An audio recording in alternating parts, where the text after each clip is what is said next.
Hey, it's Ricky Metallico from the best show ever, 97.5 The Fanatic, 97.5thefanatic.com, NBC Sports Philadelphia. We're on every day, Monday through Friday, 2 to 6. Catch us out there with Tyrone Johnson and Silvana Kelleher. But I'm here today. We're doing something a little different. We're starting this up from now until probably until at least the season starts, if not well into the season as the season goes on. But this is Bo's Mailbox. So we're going to go into some questions that you could send me on YouTube.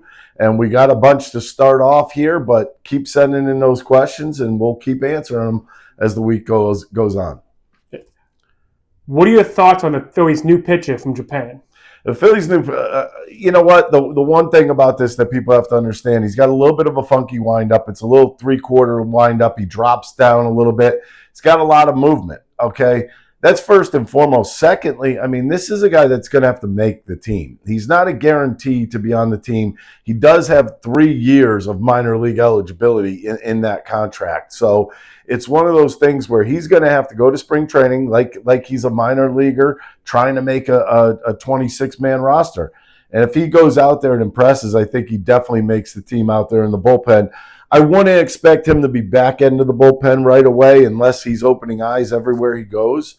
But I think for the time being, what you're going to see is this guy go out there and just try to get people out early in spring training. If they like that, they'll start moving them back a little bit in the bullpen and see what he does against the better hitters in the league. Why didn't they sign anyone? You know what? There's no 100% sure answer of this. I don't think they wanted to break out the funds of signing a guy like Juan Soto. I know, Anthony Santander was out there. There was a bunch of outfielders out there that there was some thought process that the Phillies might go and get it. I just don't think Dave Dombrowski had the bank account this time. When you look at what he did, he brings in Max Kepler. That's fine. I mean, he's a guy that could play the outfield. But I think when you think of Philadelphia, you're thinking more about Castellanos, about Schwarber, about JT, about Turner and Harper. These guys are big-time names. You can't always go that direction. And I think the Phillies at one point or another have to look at this, and they're going to have to step back at some point and say, okay, what do we want to do in 2026? So in 2025, I think what they did in a strange way is make their team kind of stronger for the playoffs. And in that sense, I mean, you bring in all these starting pitchers and you have this starting pitcher depth. We talk to Jason Stark all the time, and the one thing he always tells us, you're going to need close to 10 starting pitchers to make it through a season. I think the Phillies went that direction in the sense that, okay, this is what we may need for the playoffs. We've seen way too many teams come October that only have one, maybe two starting pitchers. If you have a full boat of starting pitchers, if somebody gets injured, you're still in pretty good shape. Who will fill Carlos Estevez and Jeff Hoffman's roles this season? That's interesting enough because I've had a lot of people tell me, well, you should have kept Jeff Hoffman. Not so sure his physicals went very well. That's number one. Number two, I think when you look at Jeff Hoffman as a whole, he was great during the regular season. I don't know if the Phillies loved what they saw in him when they got to the postseason. I thought he was little jittery against the Mets. His ball flattened out, and he just didn't have great stuff. So now you focus to this year. Okay, you let him go into free agency, but what do you bring in? You bring in a Jordan Romano. I think he's obviously one of those guys that's going to take one of those back-end positions, whether it be the closer position, whether it be the setup guy. And the other guy may come as a bit of a surprise, but I'm going to go with a Ryan Kirkering. I think this is a guy that's ready to take that next step. I think he's proven that he could get into big games and not be nervous in big games. And once you get more and more major league games under your belt, I think things kind of fall into place more and more. And for a guy like Kirkering, he throws hard. He's got a good slider. It's a matter of getting things down when and where to throw each pitch. But I think Kirkering may actually end up in a closer's role at some point during this season. I hope the Phillies find one guy, though. I know Jordan Romano's coming off of elbow problems, but I mean, right now it seems like he's in pretty good shape and everything's status quo with him, and he's 100%. What can we expect from Andrew Painter, and when can we expect to see him? Okay, Andrew Painter, number one, is kind of on let me try to put this into perspective. In spring training, you got guys kind of revving up to be ready for March, the end of March 27th or whatever it is. And then you have Andrew Painter, who's kind of revving up for another month and a half after that. So it's one of those things, probably not as high intensity in spring training. May see a game or two in spring training. I can't see him going more than an inning or so in games, though, right now, because what you want to do is try to build him up. I know people will look at it and say, well, he was in the Arizona Fall League last year. There shouldn't be much of an issue with him. He should be ready to jump right in. That's fairly said.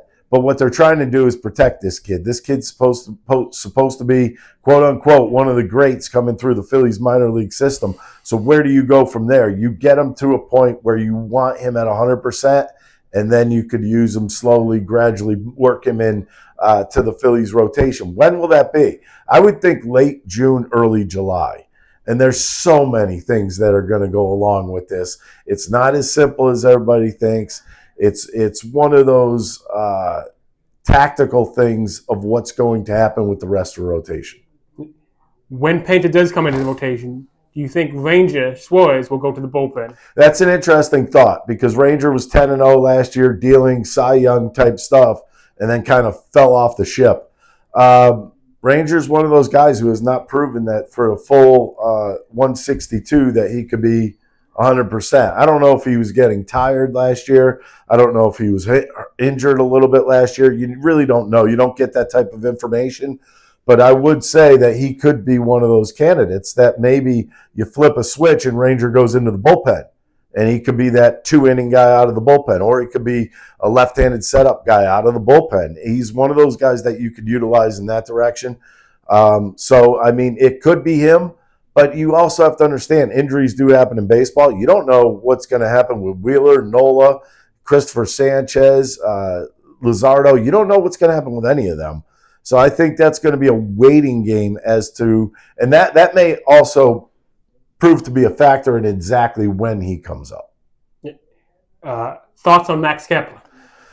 Max Kepler, pretty good player. Here's my issue. The one thing that you need, he needs a bounce back season. I mean, you're talking, you need a guy that's going to go up there and hit 20 to 25 home runs, play a good defense, which I think he can do. I think the one thing that you tend to look at is that is it about his timing in the big leagues? Is age starting to catch up with him? You don't know until you get him on that field this year. And if he's showing some pop, especially early on, I think it's going to be a huge bonus in that Phillies lineup. I mean, because if this guy comes in and hits you 25, gets you 75, 80 RBIs, I think it's a benefit. Who's going to be the backup catcher? Interestingly enough, this is an interesting situation. JT wants to go 120 games. If he's going to go 120 games, I think they keep Garrett Stubbs. I'm not saying that at 100% because you have a guy in Rafael Marchand. Rafael Marchand has proven that when he comes up to the big leagues, he can handle the pitching staff. He could also swing the bat a little bit. So where do you go in this situation? I think it all depends on JT Realmuto. JT wants to stay in the lineup, but now they're talking about JT at first base. They're talking about JT playing left field. When that starts to happen, I think I start to lean more towards Rafael Marchand. This is a guy that if he could stay healthy, he could be a bonus for the Phillies. And when you got to play 40, 50, 60 games maybe behind the plate, I think he's one of those guys that could put up some offensive numbers to go along with a pretty good defensive background. So, I think it really depends on JT, how many games he's going to actually be behind the dish and how many games he's going to be elsewhere. And finally, what should we expect out of Jesus Luzardo? Luzardo, come on, he's just got good stuff. I mean, he throws hard. He's a lefty within that rotation. They could split up those lefties in the rotation now, which it sounds like they're going to do. I just think he's a younger type guy that could really pitch. And that's one thing that I give the Phillies a lot of credit for. When you look at their starting rotation, you have Aaron Nola.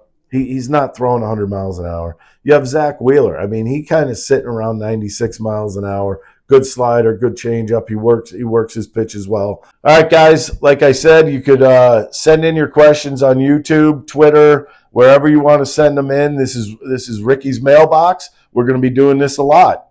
Anytime we get enough questions in, we're going to come right on here on YouTube, throw it out there, and throw out some answers for you guys. Hey everybody, thanks for watching our YouTube. If you want to help us out, go ahead and like and subscribe for us. If you liked what you saw, go right over here to our playlists and pick out whatever you want to watch.